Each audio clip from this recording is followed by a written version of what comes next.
Hello everybody, and welcome back to another Wartales video. Today I want to take a look at a challenging fight so that you guys know how I like to think about this kind of combat, which is different from other tactical RPGs, which I'll get into in just a moment. After I apologize for any fan noises we have in the background, my room is a slightly chilly 78 degrees Fahrenheit. So that's, I don't know, like 45 Celsius. I don't think that's right, but something really stupid hot. So I need to have fans going or I'm going to sweat, and it's like 8:45 in the morning and I can't be doing that. So I will try and reduce the fan noises in post, but please bear with me as I'm really unable to do anything about that other than not record. So thank you. But as I walk towards this party, I want to talk about how I play with Wartales combat.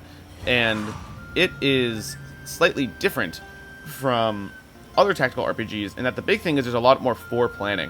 You get to see the timeline of who's going, in kind of like Urtuk or Battle Brothers, where you sort of know where units are going, but you choose the order in which your team goes, right, in Wartales, so that is incredibly important. So what you're going to see is in the first, like, 3 minutes of this fight that I'm about to do, I'm going to be spending most of it thinking of where my first 3 to 4 moves are going to be. And then when I do those moves, they're going to last about 5 seconds each, because I'm already pre-planning before I actually do them.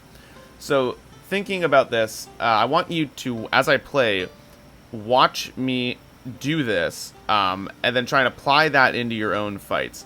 I'm going to talk, I'm going to talk to myself, and to y'all, and I'm going to try and I'm going to be really in my own head with a lot of this, trying to think like, oh, how do I go here and then here and then here, but this is going to do that.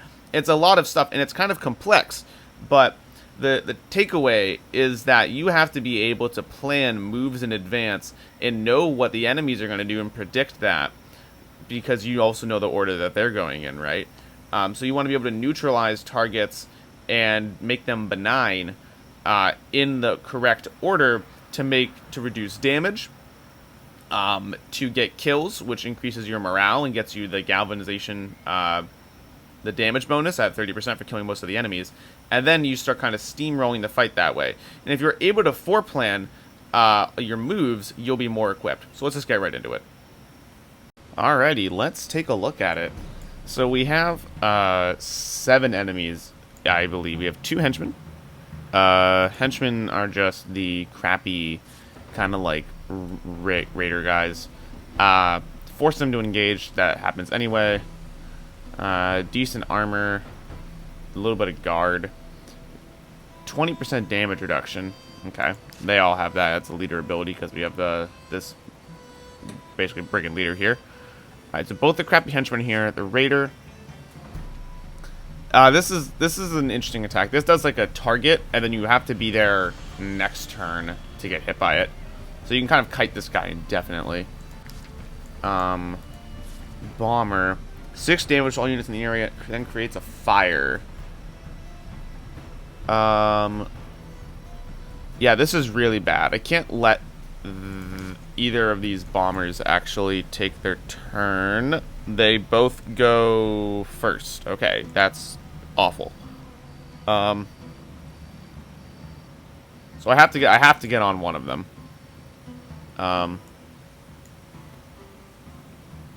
Okay. Then what's this guy got? He ignores guard. Has a crap ton of armor and HP. Okay. So first thing we're going to do is we're going to stop one of these bombers from attacking. We're going to try and just take them out. So that's... We thankfully have, like... It's probably this position here. Let's get a rogue. I have 2 rogues.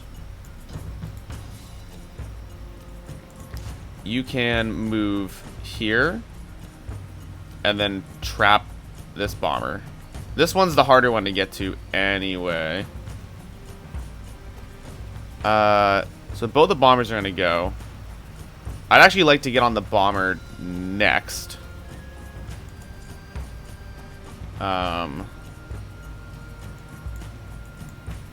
We might just ignore these 3.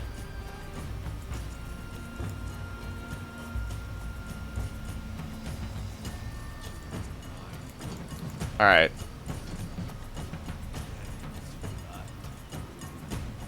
Oh, damn. That's too bad. This guy has... My leader has an ability to gain action points when people are near me. So obviously I would want to do that. Alright. So you actually need to be the next person to get on Lambris. Can you reach Lambris from either of these positions? You can reach him from there. Can you reach him from here? Alright, so you actually have to be here because you have to reach Lambris. It means you have to be... You could theoretically be here. And then run this way. So you still go here. Bomber 1, Bomber 2 goes. You are in position 2 or 3 to get on Lambris. Because you're going to taunt Lambris and make him do less damage. Then we have to get... Then we're going to try and gank...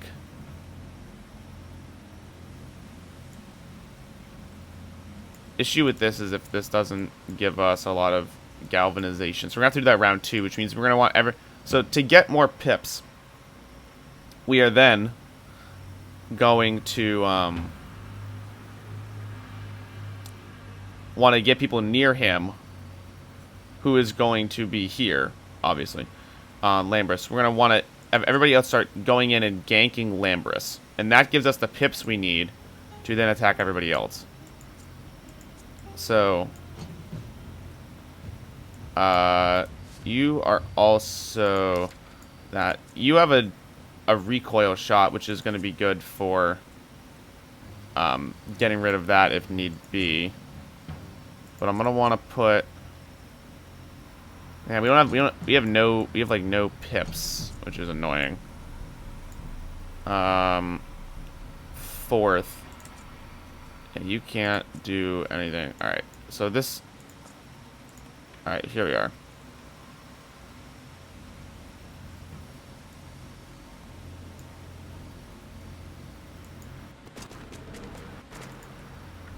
Alright.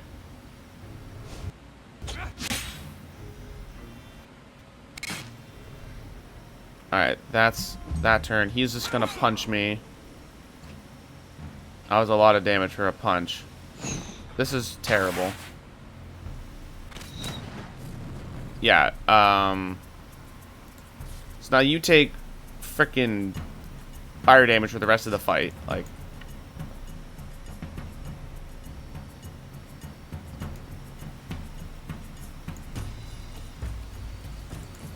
Alright. You have to go now, because otherwise the henchman will catch you.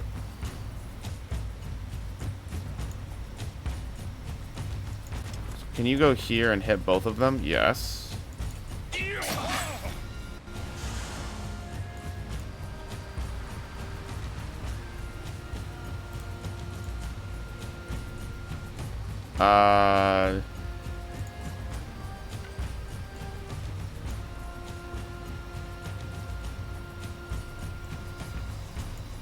I'll want to get closer to where this guy's going, right? Ah, shit. That was not good. Lambris is going, so you have to go now.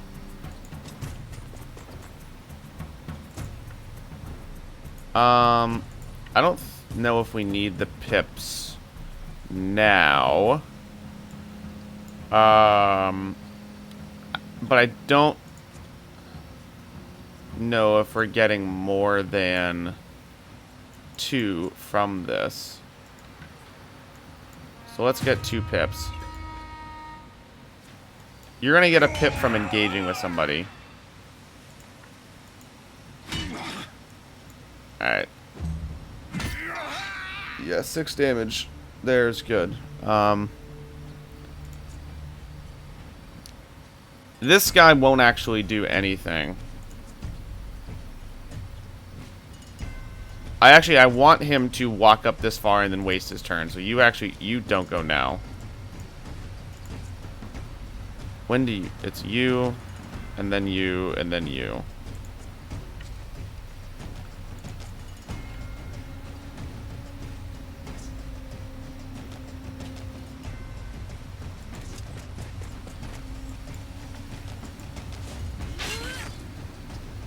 Yeah, being on fire is really bad. 'Cause that's also just straight HP damage. I don't think... Oh, or if the opponent disengages. Oh, I did not know how that attack worked. Ha ha ha. Alright. Let's, Oh, that's a real L. Actually. Alright. I totally just fucked that up. Real bad.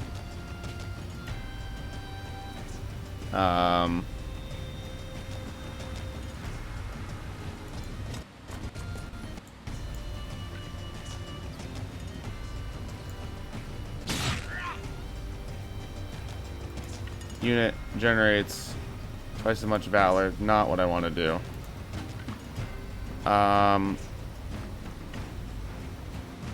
Let's set up for some more AoEs that way. Alright, we had to do that move to stop that henchman from doing anything to us. So now it's... So he can run up onto me.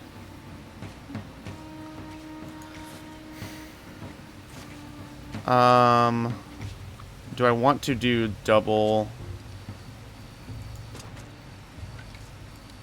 I'm okay with doing some double damage here.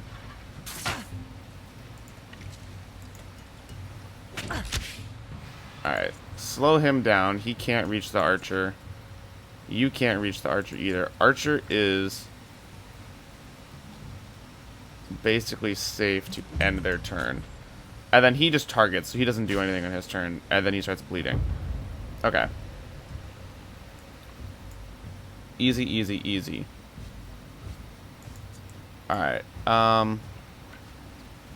we can hit and kill, which gives us another pip. What is this? Oh, he's readying his kill. Don't care. Alright. Next is this bomber, so let's...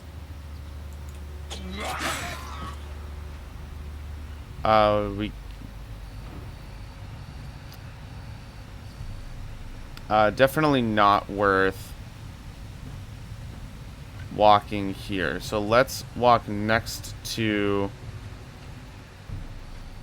Lambrus so that we get we start getting a surround bonus on him. Dies to poison. Epic. Alright. Next is Lambrus. So what we want to do is we want to surround him. We want to go here. Double attack. This would be 4. This would be 8 damage each way.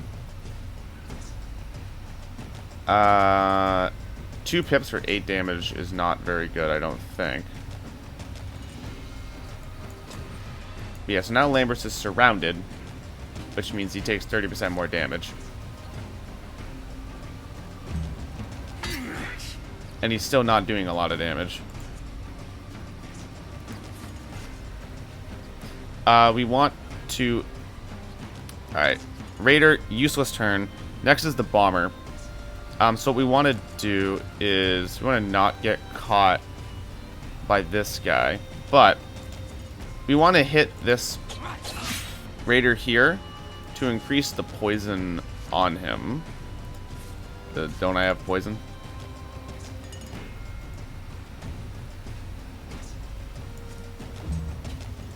Interesting, I thought I had poison. Okay. That was stupid.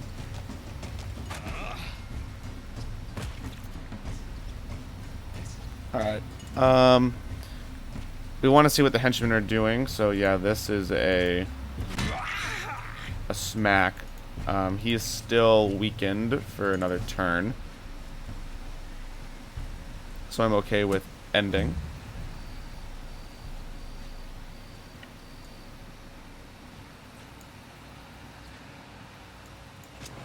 Oh, I'm very stupid.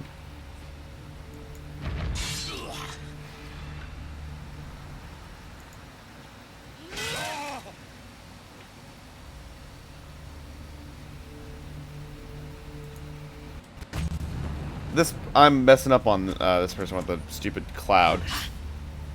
Yes, sword person is gonna have to do something real quick. All right.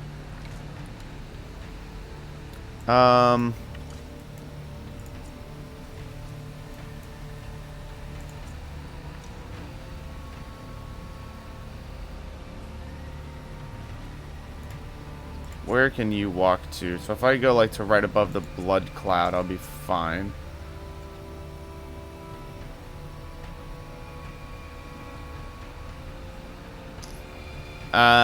Yeah, I think it's worth it to walk through to get some damage on target.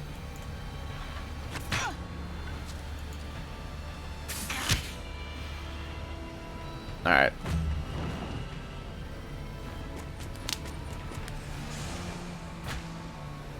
Nice. Alright. Bomber is going to bleed out on his turn. You're going to start dying real quick. I'm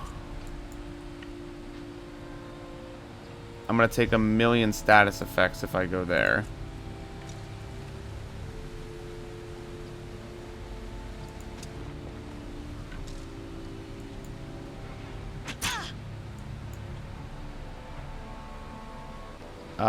So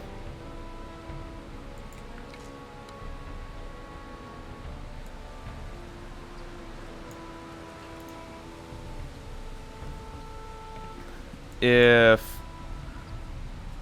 I can kill this guy, you have my healing, but all right. I think I'm gonna kill. 81% chance to do. Oh, I guess I hit him either way. Alright. Alright. Get my pip back. He can't reach me. Turn end.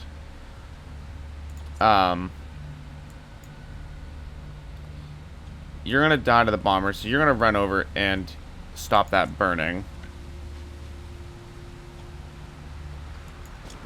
So I want you to go here.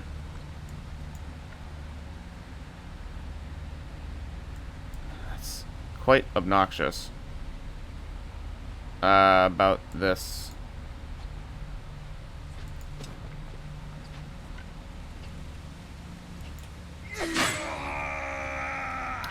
Let me just send you away. Bomber now dies. Alright, sweet. Now I go over here.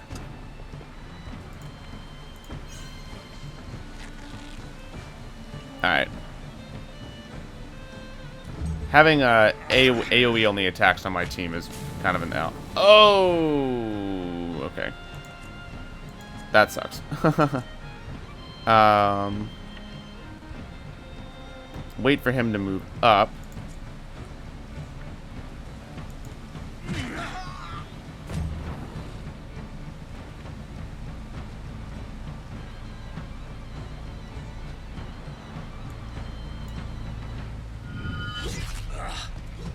Uh-oh. Uh-oh.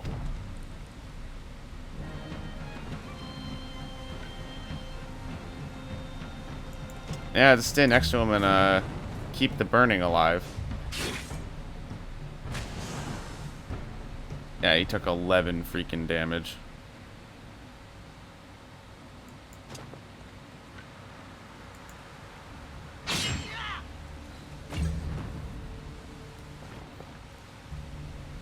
This is irrelevant.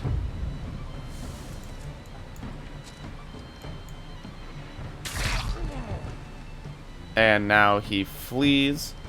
We're going to take a lot more damage before he goes because he's going in 2 turns. So we let him flee. And that is game.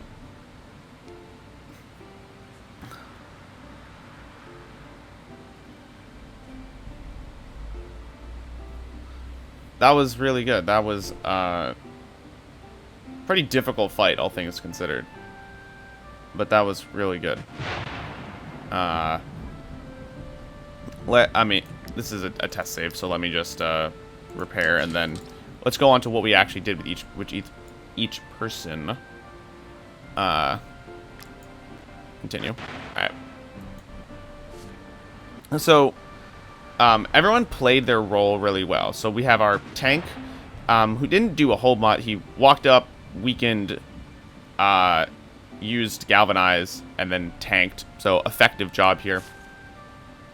The rogue went around, got on, well, this rogue got on one of the bombers, which is great because he's got the high movement, and then that stops that giant fire from happening. We saw great use of this skill. Like, the archer is just hella DPS, so he can also knock away the AoE guy. He didn't end up doing that, knocking away the AoE hammer dudes, but that's why I keep this recoil shot on, is to stop that attack from just hitting you, because you knock him away, and then it you know, moves where his skill is targeting, and of course that's not where your guys are anymore because he's been knocked back. So there you go. Axe and sword didn't do a whole lot of AoE. The AoE is kind of hard to play with when the enemies are, you know, not all like ganging up on you. Like in other cases, it's, you know, of course amazing to do 9 on like 3 different dudes. That's 27 damage, which is huge. But we didn't see it too much in this fight. Still carried his weight, I think. And they just tanked. Like, they're also just stopping damage from going onto the archer or onto more damage onto the tank, who would have just like died if you had 5 people on him, right? So this was all really good. I think if I had to improve things there more, I would have watched where I was walking. Would have been 1. And one thing, this is like my first campaign, so I didn't really know this going into it, but I would have given more dudes the like, this guy I think I bought, so I didn't get to choose, but I would give more people first aid. Like, I would want first aid on you, probably, because yeah, there's a lot of status effects, right? And only having one guy use them or be able to stop them is really, really dangerous for a lot of situations. So I would recommend doing that on your company, is getting more dudes to start out with first aid. Him as well, because he has better taunt from his class ability. But I hope that was a helpful fight, and you kind of see what looking at a fight in Wartales really looks like. It's a lot of prepping and then watching the plan come out, rather than, you know, knowing what to do in each specific moment. You kind of do it ahead of time. But in any case, I'll see you guys in the future. Hope you had a good one. Peace.